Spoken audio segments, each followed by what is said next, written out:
우리들에게 하나님의 음성으로 들려진 대로 사라지는 은혜가 있게 하옵소서. 말씀이 말씀되게 하실 예수님 이름으로 기도드렸습니다. 아멘. 15절 다 강해처럼 못하고 있지만 15절 다시 같이 한번 읽겠습니다. 시작. 모인 무리의 수가 약 120명이나 되더라. 그때 베드로가 그 형제들 가운데 일어서서 이르되. 아멘. 여러분, 이제 중요한 것은 어제 무슨 일이 있었든지 관계없이 오늘 이 사람들이 다시 모였다는 것이 되게 중요합니다. 우리가 살아보지만 믿어보지만 이게 잘 안 돼요. 그래서 참 성숙한 사람이다, 성령이 충만하고 믿음이 있는 사람이다라고 하는 건 안 자빠지는 사람이 아니고요. 여러분, 어제 자빠졌어도 오늘 일어나는 사람이 성숙한 사람인 줄로 믿습니다. 어제 넘어지고 자빠졌지만 오늘 다시 주님 앞에 모이고 다시 예배하고 기도하는 거죠. 그래서 어제도 청년 하나를 만나서 제가 교회 사역 하나를 맡기면서 제가 두 가지, 목사님들을 잘 두고 갔는데 사실 이 일을 시키기가 난 좀 아닌 것 같다. 난 네가 하나님하고 좀 깊이 있게 관계도 할 줄 알고 하나님 있는 건 알지만 너무 네가 주일 예배를 소홀하게 여기는 것 같고, 야, 그래서 너한테 했던 이 말을 내가 거둬야 되나 말아야 되나 기도하다가 내가 그렇게 생각했다. 기도하며 주시는 마음대로, 하나님, 저도 자빠지는데 누가 안 자빠지겠습니까? 대신에 자빠질 때 내가 너를 붙들어 줄 테니까 자빠질 때 항상 그것만큼은 기정사실하는 게 없으니까 네가 아주 자빠질 줄로 믿고 나는 이 일을 맡기는 거고, 대신 자빠질 때마다 그때마다 다시 하나님 앞에 네가 나아가야 되고 또 나도 너를 도울 테니까 자빠질 줄 믿고 같이 한번 이 일을 해보자, 뭐 그렇게 권면을 했거든요. 여러분도 자빠질 것이고 저도 자빠질 거예요. 하지만 그때마다 어제 자빠져도 오늘 다시 주님 앞에 모이고 예배하고 머무는 이 은혜가 절대 중단되지 않기를 주의 이름으로 축복합니다.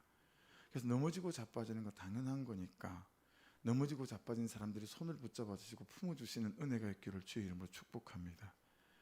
막 그냥 자기가 대단하게 잘 살지도 않았으면서 꽤나 대단하게 잘 사는 것처럼 자빠지면 얼마나 자존심 상해하는지.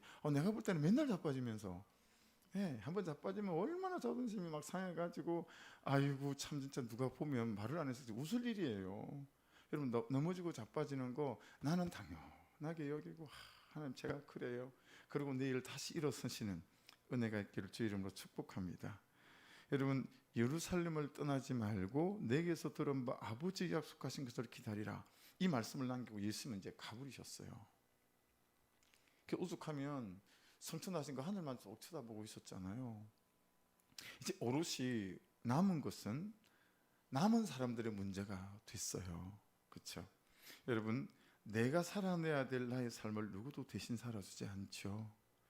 일어나 저러나 내가 살아내야 할 나의 삶입니다. 그렇죠? 행운을 바라지만 희망 고문일 뿐일 때가 많고, 로또 같은 우연을 바라지만, 여러분, 이 코로나 시대에 우리 가게는 그래도 손님이 많이 오겠지, 그런 일이 안 일어나죠. 모두가 힘들어요. 그렇죠? 우연을 바라지만 그런 일들은 우리 인생에 거의 잘 일어나지 않고 또 일절 일어나지 않을 때도 대부분입니다. 우리가 지난주에 말씀을 나눴지만 감람산에서 예루살렘까지는 육적인 거리상으로 따지면 1km였었습니다. 그렇죠? 10분 거리밖에 되지 않는 거리였었습니다. 그 헤어나올 수 없는 현실이라고 하는 감람산, 불신앙이라고 하는 감람산, 그리고 불순종이라는 감람산을 뚫고 이 예루살렘으로 여러분 걸어 나와 모인다라고 하는 것은 결코 만만한 일이 아니었습니다. 그래서 그런지 500여 명의 정인들이 있었으나 여러분, 감람원을 떠나서 예루살렘에 도착해 모인 사람이, 전 항상 그렇게 설교했어요. 겨우 120명밖에 되지 않았습니다. 지금 방금 성전에서 올라가는 걸 봤음에도 불구하고요. 그렇게 항상 말씀을 나눴거든요. 근데 큐티를 하면서 이 말씀을 다시 보면서 제가 사실은 좀 살짝 놀랐어요. 여러분, 15절을 보세요. 다시. 모인 무리의 수가 약 120명이나 되더라. 성경이 뭐라고 말씀하시죠? 120명이나 되더라 그랬어요. 성경은 결코 이렇게 사람이 많이 모일 줄 몰랐다라고 하는 거죠. 하나님 보실 때 너무 많은 사람이 모였다라고 하는 거죠. 여러분, 그 당시에 예루살렘 인구가 40만 정도 됐다고 성경학자들은 추론합니다. 지금 파주 인구가 46만, 47만인데 3지구 다 정리되고 들어오면 50만이 훌쩍 넘어가겠죠. 제가 개척했을 때 22만이었기 때문에 배 이상으로 도시가 커졌죠. 예, 그런 도시가 많이 없잖아요, 우리나라에. 여러분, 계산을 해봤어요. 40만 나누기 120명을 했더니 0.03%예요. 1%도 아니에요. 0.1%도 아니에요. 0.03% 120명이에요. 그렇죠? 그만한 사람들이에요. 근데 하나님 뭐라고 보시는 거죠? 0.03%인데 결코 작지 않다라는 거죠. 여러분, 항상 유념하셔야 됩니다. 우리는 너무 자기 무시를 잘하죠. 그렇죠? 여러분, 성령 받은 사람은 0.03%라도 결코 작지 않습니다. 여러분하고 저하고 성령이 계시면 결코 모자라지 않습니다. 할렐루야. 예. 여러분, 0.03%면 되어진다라고 하는 거죠. 그 작은 사람이라도 그 사람이 감람원을 뚫고 나오는 선택과 결단을 하고 순종을 시작하면 온 세상을 뒤엎어 놓을 만한 그 일을 그 사람을 통해서 성령이 하실 줄로 믿습니다. 내가 작다고 생각하시는 분들이 참 많죠. 다 그럴 거요. 예, 맞습니다. 저도 작고 여러분도 작을 수 있죠. 예, 나는 아무것도 아니다라고 생각하시는 분들도 많죠. 맞습니다. 저도 그렇고 여러분들도 뭐 별 게 없죠. 그렇지만 여러분, 성령의 손에 사로잡히면 아무것도 아닌 나, 그때부터 아무것도 아닌 내가 아니다라는 사실을 저와 여러분이 알고 있습니다. 그래서 여러분, 성령에 사로잡히는 그 한 사람 한 사람으로 잘 세워지시기를 주의 이름으로 축복합니다. 자, 여러분, 이렇게 한번 생각해 볼게요. 이 0.03%를 사람이 아니라 여러분 안에 있는 의지라고 생각해 보십시다. 여러분 안에 있는 결단, 뭐 이런 거라고, 순종, 이렇게 한번 생각해 보십시다. 보세요. 스치는 감동, 다시 시작해보고 싶은 간절한 소망, 다시 시작하고 싶다는 절박한 결단과 심정이라고 생각해 보시겠어요? 아무리 그 소망이나 의지와 심령이 0.03%밖에 안 되게 살짝 스쳐 지나가는 작은 것이라도 성령이 그 안에 오시면 우리의 존재와 운명과 삶을 뒤엎을 만한 능력이 되는 줄로 믿습니다. 할렐루야. 지금 등장하는 사람이 그런 사람이에요. 베드로. 다시 15절 보세요. 모인 무리의 수가 약 120명이나 되더라. 그때에 베드로가 그 형제들 가운데 서서 이르되, 여러분, 베드로가 일어났어요. 120명 중에. 일어나서 베드로가 누구를 말하죠? 가룟 유다 얘기를 합니다. 더 정확히 말하면 가룟 유다의 죄와 그게 회개하지 않고 돌이키지 않는 삶을 말하죠. 예. 그래서 뭐라고 말해요? 이 가룟 유다가 높은 나무에 목을 매달았어요. 가지가 부러졌어요. 떨어졌어요. 제법 높이가 되다 보니까 배로 떨어졌나 봐요. 여러분, 사람이 어디서 추락해가지고 이 창자가 바깥으로 나오는 것들은 쉬운 일이 아니잖아요. 돌밭에 떨어졌을까요? 그래서 굴르면서 날카로운 바위에 배가 찢어졌을까요? 어쨌든 그렇게 표현했어요. 예. 그런데 여러분, 생각해 보세요. 우리 중에 베드로가 일어나더니 가룟 유다의 죄를 말하는 거예요. 그러면 우리 중에 어떤 사람이 손을 드는 거죠. 저기요, 아니 예수님을 은30에 팔아먹은 가룟 유다나, 예수님 고문당할 때 눈앞에 뻔히 보고 있으면서 예수님하고 눈까지 마주쳤으면서 3번씩이나 예수님을 부인한 당신이나 똑같은 거 아니에요? 아니, 당신은 그냥 조용히 입 닥치고 앉아 계세요. 여러분, 이런 말을 들을만 합니까? 안 합니까? 들을만 하죠. 말을 안 해도 마음속으로 다 그 생각 120명이 다 하고 있을지도 몰라요. 그런데 누군가가 그렇게 말하기 전에 여러분, 저 같으면 못 일어나요. 절대 못. 전 얼굴을 엄청 낯가림이 심한데, 그런데다가 내가 이런 짓을 했다면 저 절대 못 일어나요. 아니, 120명이 지금 모이지도 않아요. 여러분 같으면 모일 자신 있으세요? 그리고 일어나서 이렇게 말하실 수 있겠어요? 다른 사람들이 말하기 전에 우리 같으면 부끄럽고 사람들 보기 뭐해서 숨고 피하고 그러지 않을까요? 근데 베드로가 일어났어요. 근데 아세요? 나무에 목을 매다는 가룟 유다는 할 수 있어도 베드로처럼 일어나는 일은 잘 못해요. 이게 훨씬 더 어려운 일이에요. 100배도 1000배도 어려운 일이에요. 네. 죄인이에요 그러면서 그냥 꼬꾸라져서 이제 절대로 하나님이 나를 사랑하지 않을 것처럼 그 죄책감과 자책감에 저 구석에 처박혀서 살아가는 인생은 다 선택할 수 있어요. 그런데 그가 회개하고 다시 일어난다라고 하는 것은 아무나 하는 일이 아니고 베드로에게 뭔 일이 일어났다라는 걸 알 수 있어요. 그렇죠? 베드로 안에 무슨 일이 일어났었죠? 나 다시 고기 잡으러 갈란다.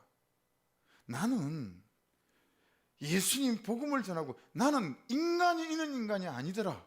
3번 부인하고 자기를 깨달은 거죠. 자기의 진면목을 본 거예요. 그래서 아예 보따리에 사서 다시 고기 잡으러 갈릴리 바닷가로 가서 고기 잡고 있었잖아요.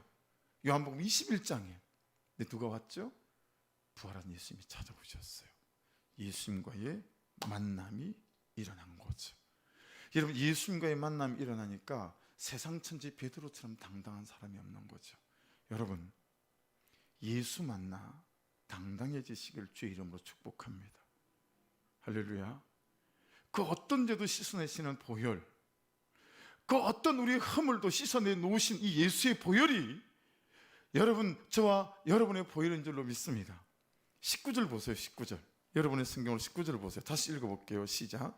이 일이 예루살렘에 사는 모든 사람에게 알려져 그들의 말로는 그 밭을 악에 닮아라 하니 이는 피밭이라는 뜻이라. 여러분, 이 내용이 이제 마태복음하고 여기하고 2번 나오는데 원어적으로는 달라요. 이 피밭의 의미가. 여러분, 여기에는 이게 가룟 유다의 피밭처럼 되어 있지만 다른 성경에는 예수의 피로 이게 되어져 있어요.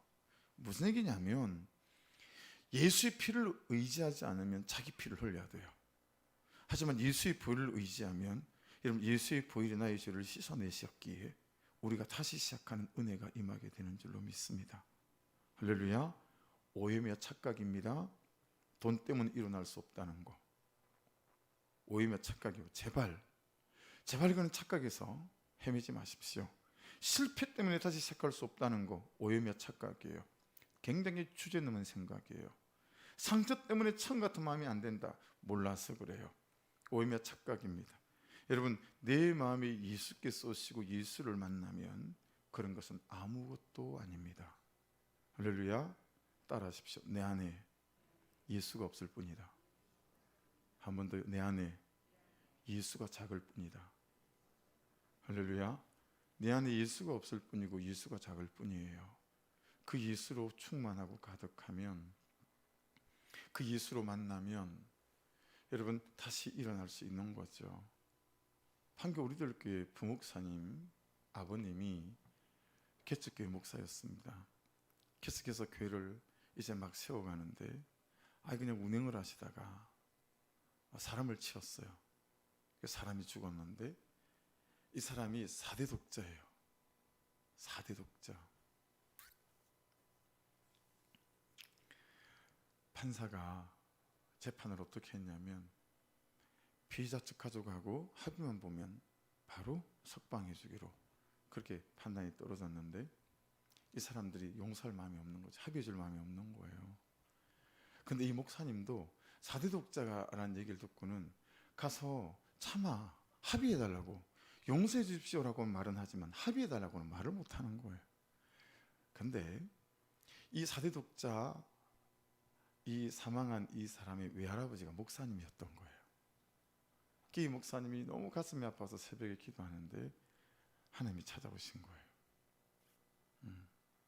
그래서 이 외할아버지 목사님이 가족들을 설득하기 시작해요. 한 사람 한 사람. 이게 고의도 아니고 과실치사인데, 그리고 개척교회 목사님인데 이러면 우리 손자도 죽이는 거고 저 목사님도 죽이는 거고 교회도 죽이는 거고 그 개척교회 성도들도 죽이는 거니까 우리 죽은 아들은 하나님에게 맡기고 저 목사님도 살리고 저 교회도 살리고 저 교회 성도들도 살리자. 그래 가족을 설득해가지고요, 가족들이 합의를 본 거죠. 예. 근데 이것이 가족들한테 너무 미안했던지 아들 셋이 전부 다 이 사건을 기점으로 다 목사가 됐답니다. 여러분, 인생의 사건이 오면 괴롭고 힘들지만 그 사건은 우리를 구원하고 가정과 공동체를 일으킬 수 있어요. 예수가 있냐 없냐지 사건의 크기가 문제가 아니에요. 할렐루야. 전 이게 너무가 이 얘기를 들으면서 이해가 됐던 게 지금은 팔지도 않아요. 다니지도 않고 기아에서 나왔던 봉고차, 무너져가는 기아를 이렇게 세운, 제가 17살에 안양에서 배관공하고 있을 때 그때 이 봉고 신화가 있었어요. 제 아들이 4살 때 이 성압자에 치여서 죽었거든요. 그냥 교회 앞에 차도도 아닌 것 같은 그런 골목길에 봉고차가 서 있고 슈퍼에 납품하러 아들은 1,000원짜리 하나 들고 과자 사러 간다고 그 앞을 지나가는데 이 청년이 영수증 계산하고 그러고 있다가 앞에 지나가는 아이를 못 본 거예요. 그리고 출발을 해서 앞바퀴 뒷바퀴가 다 배 위를 타고 넘었어요. 겉은 멀쩡한데 병원에 갔더니 애가 내장 파열로 그렇게 뇌사 상태에 들어가 있었어요. 한 2시쯤 사고 났는데 뇌까지 다 죽은 건 7시 한 5분쯤이었거든요. 처음에는 여러분 너무 슬픔이 크니까 이 기사가 25살짜리 청년이었습니다. 원망 이런 게 나오질 않아요. 너무 슬픔이 크니까 그냥 크기에 그냥 미치는 거죠. 근데 시간이 지나면서 점점 이제 원망이 차올라 오는 거예요. 그리고 분노가 차올라 오는 거예요. 내가 절대로 이 인간을 용서할 수 없다라는 마음이 생긴 건 사고 뒤에 이 청년이 보이는 행태 때문이었어요. 아니, 세상에 한 번도 우리를 찾아오거나 전화를 하거나 죄송합니다 말 한마디가 없고 작은아버지 큰아버지 자기가 동원할 수 있는 사람을 다 동원해서 보내는 거예요. 그래서 큰아버지가 양복 차려입고 저에게 찾아와서 하는 말이, 이 애는 합의를 본 돈 한 푼이 없으니까 그냥 자동차 보험에서 나오는 보험금만 받고 이걸 정리합시다 이러는데, 야, 너무 제가 경악이 되고 분노가 일어나는 거예요. 아니, 전화를 해서 제가 죽일 놈입니다 이런 말 한마디가 없고, 너무 죄송합니다 이런 말 한마디가 없고, 우리 같으면 그러지 않겠어요? 찾아가서 무릎 꿇고 너무 미안하다고. 일부러 그런 건 아니지만 그게 여러분 사람의 도리 아니겠습니까? 그런 거 하나 없이 이런 사람 저런 사람 보내가지고 난 단 한 푼이 없어요, 그러니까 보험금만 받고 땡칩시다 이러는데, 야, 내가 인간을 용서할 수 없다 이런 생각이 막 드는 거예요. 근데 여러분 아시는 것처럼 그 다음날 새벽에 주님이 저를 찾아오셨어요. 주님이 저를 찾아오고 나니까요, 이게 완전 다르게 해석이 되는 거예요. 여러분, 그 25살 청년이 혹시라도 최대 6개월을 받을 수 있다고 그랬었거든요. 혹시라도 그렇게 될까봐 제가 판사님에게 탄원서 썼어요. 탄원서 쓰고 내 주변의 다른 사람들한테 탄원서 부탁했어요. 교회 식구들에게 탄원서 쓰고. 그래서 여러분 기소유예가 됐어요. 아예 검찰에서 이 사건을 기소유예시켜서 재판으로 넘어가지도 않았어요. 기소유예 처리가 되어져서 그냥 전혀 문제가 없었죠. 여러분, 예수님이 저를 안 찾아오셨다면 전혀 다른 일의 결과들이 만들어질 수도 있었겠죠. 오임의 착각입니다. 돈 때문에 일어날 수 없다, 내 인생이. 실패 때문에 다시 시작할 수 없다. 상처 때문에 처음 같은 마음이 안 된다. 이건 사단의 음성이고 사단의 노림수죠. 저와 여러분이 사단이 깔아놓은 멍석에서 춤추지 않기를 주의 이름으로 축복합니다. 여러분, 내 마음에 예수님이 찾아오시고 예수님을 만나면 그런 것은 아무것도 아닙니다. 한 번 더 해볼까요? 내 안에 예수가 없을 뿐입니다. 내 안에 예수가 작을 뿐입니다. 할렐루야. 여러분, 우리가 지난주에 나눴던 말씀이 어떻게 끝이 났습니까? 보십시오. 사도행전 1장 14절, 여자들과 예수의 어머니 마리아와 예수의 아우들과 더불어 마음을 같이하여 오로지 기도에 힘쓰더라. 오로지 기도에 힘쓰는 거죠. 저렇게 말씀이 끝났었죠. 자, 오늘 읽었던 26절까지 말씀이 끝나고 나면 2장 1절부터 어떤 말씀이 시작되는지를 보십시다. 같이 읽어보십시다. 오순절날이 이미 이르매 그들이 다 같이 한 곳에 모였더니 호련히 하늘로부터 급하고 강한 바람 같은 소리가 있어 그들이 앉은 온 집에 가득하며 마치 불의 혀처럼 갈라지는 것들이 그들에게 보여 각 사람이 하나씩 임하여 있더니 그들이 다 성령의 충만함을 받고 성령이 말하게 하심을 따라 다른 언어들로 말하기를 시작하니라. 여러분, 오늘 본문의 말씀은 지난주에 끝났던 그 말씀, 그렇죠? 그 말씀 다음에 나오는 것이고, 또 2장 1절 성령이 오순절 말하게 따라 임하는 그 새로운 시작, 그 앞에 있는 말씀입니다. 이 사건이 시작되기 전에 나오는 내용이고 이 사건이 끝날 때 나오는 말씀인 거죠. 이게 오늘 설교 제목이기도 합니다. 끝과 시작에 있는 이것. 여러분, 끝과 시작에 반드시 있어야 됩니다. 여러분들이 어떤 것들을 정리하고 끊어내기 원하는 그런 끝이라면 이것이 있어야 되고, 여러분이 새로운 시작들을 하기 원하신다면 반드시 이것이 있어야 됩니다. 이것이 뭘까요? 여러분, 오늘 본문에 베드로가 일어나서 말하는 이 내용이 뭐죠? 오늘 본문의 큰 덩치는 두 개예요. 가룟 유다 얘기가 있고 그 뒤에 마띠아를 뽑는 게 있죠. 하지만 훨씬 무게 중심이 어디에 있어요? 가룟 유다 부분에 있죠. 여러분, 이 내용이 뭐죠? 가룟 유다의 배신이죠. 그리고 가룟 유다의 자살 이야기입니다. 나무에 목을 매달았지만 창자가 터서 죽었다는 이야기예요. 여러분 보세요. 굳이 안 해도 될 얘기예요.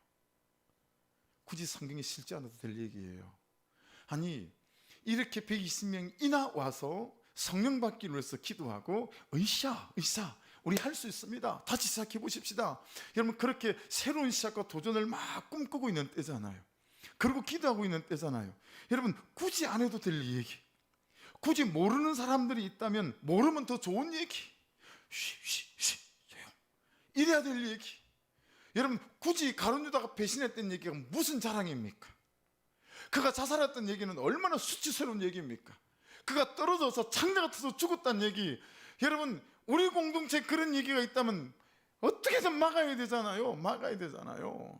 그죠? 이재명 씨도 뭐 원고에 없는 얘기가 툭 튀어나왔어요. 그 형수님한테 막 욕설한 얘기, 그 유튜브에 다시 돌기 시작하니까 법에다 호소해서 그게 안 나돌게 만들었다고. 또 말이 많은 것 같은데 성경적으로는 그렇게 하는 건 아닌 것 같아요. 여러분, 그 수치스러운 얘기를 지금 또 꺼내잖아요. 19절 다시 보실래요? 19절 보세요. 이 일이 예루살렘에 사는 모든 사람에게 알려서, 여러분, 베드로가 세 번 부인한 거 예루살렘 사람들이 40만 명이 다 알고 있었어요. 가룟 유다가 여러분 예수님 팔아먹은 거 40만 명이 다 알고 있었어요. 가룟 유다가 목매달은 거 40만 명이 다 알고 있었어요. 가룟 유다가 목매달았다가 떨어져 창자가 더 죽은 거 40만 명이 다 알고 있었어요.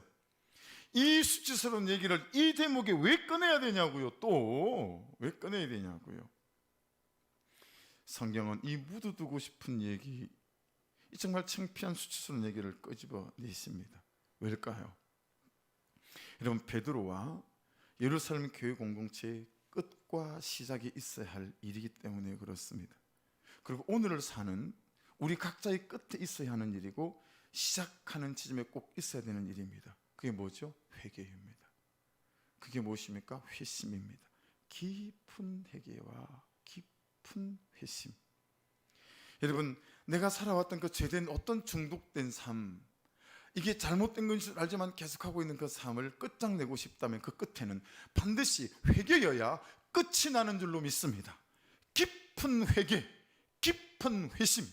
정말 다 정리하고 새로운 시작과 새로운 출발을 하시기 원하신다면 반드시 그 시작점에는 깊은 회심과 회개가 있어야 될 줄로 믿습니다. 그런 생각해 본 적이 있으시죠? 왜 이렇게 내 인생에 진도가 나가지 않을까? 왜 이렇게 내 신앙생활에 진도가 나가지 않을까? 내 가족 안에 부모님과의 관계, 부부끼리의 관계, 또 형제들끼리 사회생활에, 신앙생활에 왜 이렇게 진도가 나가지 않을까? 여러분, 이제 0.03%의 사람들은 이전의 삶을 끝내고 그들이 감히 상상해 본 적이 없고 꿈도 꿔본 적이 없는 사람이 변화되고, 그들 때문에 운명이 바뀌고 한 사람의 존재가 뒤집어지고 영혼이 구원을 받으며 한 사람을 살리고 사람을 세우는 새로운 인생의 시작점에 그들이 서 있었습니다. 그들이 이전의 삶을 끝내기 위해 시작해야 할 것도 깊은 회개였고요, 새로운 시작을 위해 시작해야 할 것도 깊은 회심이었습니다. 그 지점에 이 공동체적인 가룟 유다의 수치스러운 일을 성경은 끄집어내시고 다시 그의 팔아넘김이 자기들의 팔아넘김이라는 것, 베드로의 배신이 자기들의 배신이라는 것에 대해서 다시 돌아봄과 깊은 회개와 회심들이 이 공동체 안에 시작되어졌다라고 하는 것입니다. 사랑하는 여러분, 굳이 얘기 안 해도 되는 그 일, 왜 성경은 말씀하시는가? 다시 이 말씀 볼게요. 여자들과 예수의 어머니 마리아와 예수의 아우들과 더불어 마음을 같이 오로지 기도에 힘쓰더라. 이 말씀과 2장 1절부터 시작되는 성령이 임하는, 이 보혜사 성령이 임하는 사건 사이에 이 무덤까지 가지고 싶은 이 추하고 부끄럽고 냄새나는 일을 끄집어내게 하실까요? 여러분 저를 보시겠어요? 여러분에게 무덤까지 여러분만 가지고 가고 싶은 추하고 부끄러운 삶 있으시죠? 여러분, 하나님 안에서 예수 이름으로 회개하시고 자복하셔서 예수 이름으로 예수의 보혈로 이것들이 온전히 예수 이름으로 깨끗게 되어지고 깊은 회심과 회개 가운데 머물 수 있기를 주의 이름으로 축복합니다. 왜 우리로 말씀을 묵상하며 죄를 고백할 성령의 감동을 주시고 여러분 우리를 그렇게 가만 있지 못하게 괴롭히시는 걸까요? 성령이 임하시기 위해서. 아멘. 내 안에 성령을 부어주시기 원하셔서, 할렐루야, 내 존재 안에 성령을 채우시기 원하셔서, 그래서 내 인생이 이제부터는 성령이 이끄시는 인생이 되기 원하셔서 여러분 그 끝에 회개해 주시고 그리고 시작에 회개를 주셔서 하나님 통회와 자복의 영을 부어주셔서 회개케 하시고 아버지 성령으로 채우셔서 나를 새롭게 하여 주옵소서. 일생에 무릎 꿇을 때마다 저와 여러분이 붙들어야 될 기도의 제목인 줄로 믿습니다. 인 줄로 믿습니다. 금요일 요즘 그냥 뜬금없이 십몇 년 만에 안 찾아올 사람이 찾아오고 모르는 분한테 연락이 와서 뭐 이렇게 연결이 되어지고, 그래서 금요일 인천 송도에 국민일보에 뭐 한 20회 꼭 연재가 됐어요. 가나안교회 김어철 목사님이라고 하는, 올해 은퇴하시는 이제 우리 교단 선배 목사님이, 저를 알지도 못하지만 꼭 그 목사님을 좀 소개시켜주고 싶다고 몇 번 전화가 오셨어요. 그래서 얘기 나누다 보니까 우리 교회 입당 예배할 때 축사하셨던 일산 로고스교회 안승호 목사님, 또 목사님이 정말 아끼는 후배라고, 그 목사님한테 연락을 했으니까 둘이서 그렇게 이제 오래는 거예요. 그래서 둘이서 이제 그 목사님을 만나 뵈러 갔어요. 그래서 책을 한 권 주셨어요. 그 국민일보 연재됐던 걸 이렇게 정리하는 짧은 책인데, 이걸 이제 어제 좀 이렇게 갔다 와서 이렇게 읽어봤어요. 이분의 어떤 전체적인 사역의 시작은 회개더라고요. 회개. 목기 시작한 지가 올해 62이세요. 춘천에서 시작하셨는데 그냥 별일을 다 겪었어요. 진짜 병든 열심으로 목회하셨더라고요. 별일을 다 겪었어요. 뭐 검찰에 3년 동안 계속 불려다니고 뭐 하여튼 별일이 다 있어요. 진짜 우여곡절이 너무 많더라고요. 이래도 삼각교회를 못 벗어나고 저리해도 삼각교회를 못 벗어나고 미치겠다는 거죠. 그래서 어느 날 새벽에 기도하는데 하나님께서 회개에 대한 마음을 주시더래요. 야, 이렇게 살다가 내 인생도 내 목회도 그냥 끝나겠다.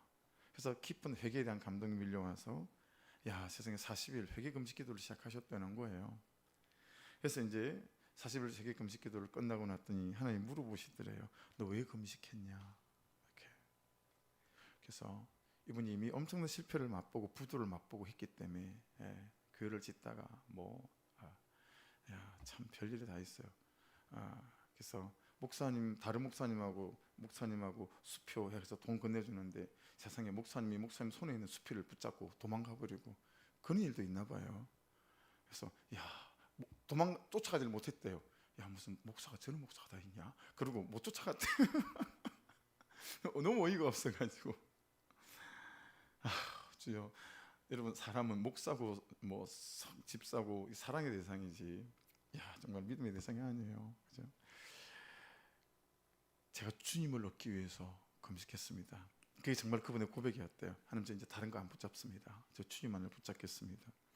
그러면서 한 1년간 하나님이 말씀하신 대로, 야, 네가 나만 얻기 원한다면 이제 네가 붙잡고 있는 거 다 버려라. 그래가지고 1년 동안 그 훈련하고 있었대요. 오직 주님만 붙잡기로. 그렇게 하고 있는데 한 1년 좀 지났을 때 그 춘천에 있는 기도원에서 저녁 집회를 한번 인도해 달라고 부탁이 왔더래요. 그래 가서 저녁 집회 인도하고 왔는데 며칠 있다가 기도원 원장님한테 전화가 왔더래잖아요. 목사님 저 좀 봅시다. 그래서 갔더니 그 기도원 원장님이 목사님 우리가 기도원이 좀 더 커지면 기도원을 지으려고 땅을 사는 게 있는데 내가 그 땅을 하나님께서 자꾸 목사님한테 주랍니다. 그러면서 여러분 10,000평을 주셨다는데 그 당시 금액으로 40억이었답니다. 예, 그 당시 금액으로. 그래서 땅이 되게 좋은 데 있더라고요.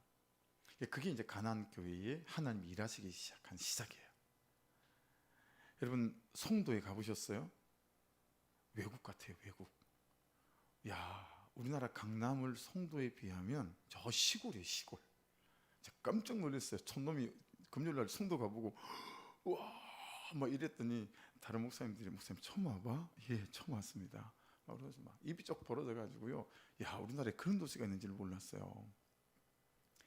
그게 지금 교회도 너무 훌륭한데, 지금 교회도 45억의 경매를 받았는데 돈 1억 가지고 45억 경매를 받았던 뭐 그런 얘기. 저하고는 약간 좀 결은 달라요.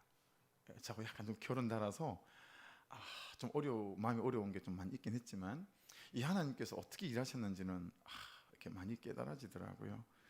여러분, 한 인생이든 한 교회든 여러분의 가정이든 하나님께서 우리 안에 오셔서 회개케 하실 때는 이유가 있는 줄로 믿습니다. 그리고 그 회개한 사람이 다시 시작하는 능력 가운데 살아가게 되는 줄 믿습니다. 사랑하는 여러분, 우리가 우리의 인생의 진도, 신앙의 진도가 나가지 않는 이유는 우리의 관계가 깨지고 부셔지고 상처 주고 상처받는 이유는 깊은 회개와 희심이었기 때문에 그렇습니다. 가룟 유다는 후회했어요. 그래서 자신이 자신의 목을 맨 거예요. 여러분, 죄책감의 원어적인 뜻이 뭔지 아세요? 이 죄책감의 원어적인 뜻이 뭐냐면 내가 내 죄의 책임을 갚겠다라는 뜻이에요. 여러분, 우리가 어떻게 내 죄를 내가 갚을 수 있습니까? 그렇죠? 여러분, 그 후회하는 거 양심 아닙니다. 교만입니다. 도대체 여러분과 제가 나의 죄를 어떻게 책임질 수 있겠습니까?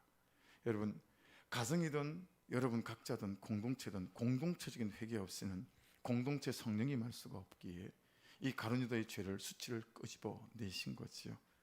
보이기 위해서, 나를 드러내기 위해서 여러분 묵상 간증 나누면서 죄 고백할 이유 없습니다. 시험밖에 안 듭니다. 할 필요도 없고 해서도 안 됩니다. 그러나 나의 수치를 드러내고 지난 날에 나의 모든 삶을 끝내기 원하는 성령이 주시는 마음이 있다면 그 끝에는 반드시 드러내는 수치와 깊은 회심이 있어야 될 줄로 믿습니다. 이전과 다른 새로운 삶의 시작, 새로운 삶을 원하신다면 그 또한 꼭 있어야 할 것은 나의 수치와 죄를 드러내는 깊은 회개와 회심입니다. 여러분, 저 회개하겠습니다. 여러분도 회개하십시오. 회개형을 구하십시오. 통해와 자복형을 구하십시오. 기도하는데 메말라서 안 된다면 하나님 제게 통해와 자복형을 부어주십시오. 안타깝게도 수요일날 예배가 끝나고 한 분이 깊은 통해와 자복 가운데 기도로 나가는데 왜 안타깝냐 그러냐면 너무 오래간만에 들어봤어요. 그는 통해와 자복. 그리고 새로 나오시는 분이세요. 금요일날 성령대망회가 끝났는데 또 청년 하나가 대성통곡을 하고 또 회개를 하는 거예요. 그냥 진짜 남자의 그런 울음소리를 최근에 정말 들어본 적이 없는, 정말 저 깊은 존재 속에서부터 터져 나오는 그 깊은 통해와 자복으로 그냥 막 대성통곡을 하고 자복을 하는데 우리 교회 청년이 아니랍니다.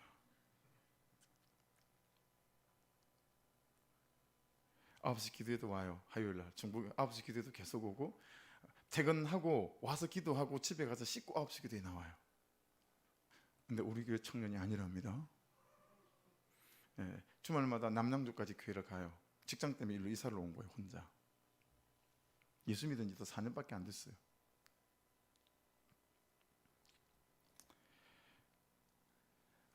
제가 많이 부끄러웠어요. 하나님, 저 통해와 자복이 내 거였는데 어느새 그냥 저 청년이 갖고 갔네요. 여러분, 그 통해와 자복이 내게 돼야 되지 않겠어요?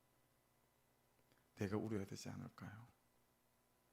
내가 울어야 되는 거지. 내가 담배 피면서 예수 한번 믿어봐. 그런 일 안 일어나요. 술 한잔 하면서 야 웬만하면 같이 교회 다니자. 아이고 그런 일 안 일어나요. 예.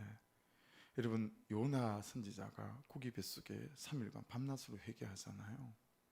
그리고 니느웨 오늘날로 치면 1948년에 강복되고 난 다음에 바로 그 일주일 뒤에 일본 가서 회개하라고 하는 그런 거하고 똑같은 거예요. 니느웨는 그렇게 이스라엘을 괴롭힌 나라와 민족이에요. 그러니까 니느웨 가서 회개하라고 외치라고 그러니까 너무너무 싫어서 요나가 안 간 거 아니에요? 예. 근데 물고기 뱃속에 들어갔잖아요. 3일간 회개했을 때 토해내고 니느웨로 가서 여러분 어떻게 회개를 외치는 줄 아세요? 이러고 다녔어요. 그냥 회개할까봐 대충 말하고 다니는 거예요. 근데 여러분 무슨 일이 일어났는지 성경이 뭐라고 기록하고 있는지 아시죠? 뭐라고 말하고 있냐면 왕과 백성들과 짐승까지 금식하고 회개하여 좌우를 분변치 못하는 12만 명이 심판받지 않고 사는 역사가 일어났다고 성경이 기록하고 있습니다. 왜 그럴까요? 왜 이 일이 일어났을까요? 여러분 그 이유는 딱 한 가지입니다. 회개 복음 때문이 아니고 회개한 사람이 복음을 전했기 때문에 그렇습니다. 여러분 이전의 삶을 내려놓으시고 회개한 남균 목사, 회개한 여러분이 되시기를 주의 이름으로 축복합니다. 인생의 시작이 달라집니다. 회개의 복음이 아니라 이요나가 외친, 회개한 자가 외친 이 복음, 정말 무릎 꿇을 때마다 매일마다 여러분, 그래서 방법을 하나 알려드릴게요. 일부 때는 말씀드리지도 않았는데 너무 냉랭하고 메말라서 은혜가 안 되고 회개도 안 되고 그럴 때 방법이 있는데 그게 어떤 거냐면 주일날 9시에 참석하십시오. 11시도 참석하십시오. 2시도 참석하십시오. 왜냐하면 하나님이 저를 살리는 방법이 그렇습니다. 목사하면서 딱 좋은 거 한 가지 있습니다. 그건 이 자리를 벗어날 수 없다라는 거예요. 전 예배하면서 회복됩니다. 전 말씀을 전하면서 회복됩니다. 여러분 새벽 예배 하십시오. 저녁 9시 기도에 또 오십시오. 여러분 냉랭할 수 없어요. 그분의 은혜가 우리를 사로잡는 일들이 일어나기 시작해요. 이것도 계속 하다 보면 목사라고 아내랑 다투지 않으며 자녀랑 갈등 구조가 없을까요? 아니, 이것도 나중에 익숙해지면 이런 와중에도 또 메말라집니다. 그렇지만 그 역시 회복시키는 방법은 그런 거예요. 제가 자녀들하고 이렇게 웬만하지가 않은 부분들이 있어요. 참 생각이 달라요. 그래서 참 어려울 때가 많거든요. 근데 그래서 주중에 내가 성령이 주신 진심으로 이 자녀들하고 피하지 않는다. 그래서 기도하고 자녀들하고 전화하고 자녀들하고 싸우기 시작했어요. 성령의 진심으로 싸우는 거죠. 혈기내서 싸우는 게 아니라. 그리고 여러분 그 미팅 뒤에 기도를 하는데 하나님 뭘 보게 하시고 뭘 깨닫게 하신 줄 아세요? 큰 집채가 아니라 산만한 빙산이 있어요. 산만한 빙산. 우리 자녀가 산만한 빙산이더라고요. 제 문제가 산만한 빙산이에요. 우리 성도 중에 어떤 분이 산만한 빙산인 거예요. 착착착착 사람이 다 등장을 하는데 산만한 빙산인데 제가 어쩌고 있냐면 성냥불 가지고 그 빙산을 녹이겠다고 성냥불 켜는 거예요. 그거 안 되니까 라이터를 꺼내들더라니까요. 여러분 라이터 해가지고 그 빙산이 녹아내리겠습니까? 안 녹죠. 여러분의 삶의 문제 빙산처럼 크지 않아요? 여러분 지금의 죄송해요 이렇게 표현해서 아니요 이렇게 표현하지 않는 게 나을 것 같아요. 여러분 그 지금의 하나님 앞에 드리는 그 사소한 아니요 그것도 사소한 것도 아니죠. 그 얕은 기도와 이걸로 여러분 그 삶의 빙산의 문제가 녹아내릴까요? 그 빙산 같은 나의 죄된 문제를 꺾어낼 수 있을까요? 내 삶에 산적해 있는 빙산 같은 그게 여러분 성령불로 녹일 수 있을까요? 위로부터 부어주시는 성령 외에는 여호와의 불 외에는 갈멜산의 그 여호와의 불 외에는 여러분 이 내 삶의 빙산과 죄의 빙산들을 절대 녹여낼 수 없다라는 거예요. 여러분 저처럼 성령불로 덤비지 않기를 주의 이름으로 축복합니다. 성령불로 덤비지 마십시오. 제가 그 성령불로 덤비고 있는 거예요. 그래서 여러분 제가 금식을 밥 먹듯이 하면서 목회를 했잖아요. 그런데 이제 병이 생기고 난 뒤부터 가장 무서운 게 금식이에요. 나 금식 하고 싶을 때마다 너무 무서워요. 일주일 금식을 해야 되나? 이제 성령불을 가지고 빙산을 안 쌓으려면, 아니면 일주일 동안 강산을 떠나지 말고 여기서 기도해야 되나? 이 두 가지 중에 하나를 결정을 해서 저는 내일부터 하나님 앞에 깊이 좀 머물려고 합니다. 여러분, 여러분의 인생, 여러분의 죄, 악한 중독, 여러분 성냥불과 그 빙산을 절대 녹여낼 수 없습니다. 위로부터 공급되시는 성령의 불리와의 불이 여러분에게 임하실 수 있도록 하나님 내게 깊은 통해와 자복의 회개형을 부어주셔서 이 끝에 있어야 될 회개, 시작할 때 있어야 되는 이 회개로 말미암아 참으로 여호와의 불이 임하고 성령이 임해서 이 산덩이만한 삶의 염려들, 문제들, 이 빙산과 이기는 아버지 역사가 있게 하여 주옵소서. 그런 믿음의 도전들이 이 한 주간 있기를 주의 이름으로 축복합니다. 기도하겠습니다. 우리 이 찬양 드리고 기도하겠습니다. 불을 한두 개 좀 꺼주시면 사모님, 좀 하나님 앞에 잘 집중하고 싶어서 성령님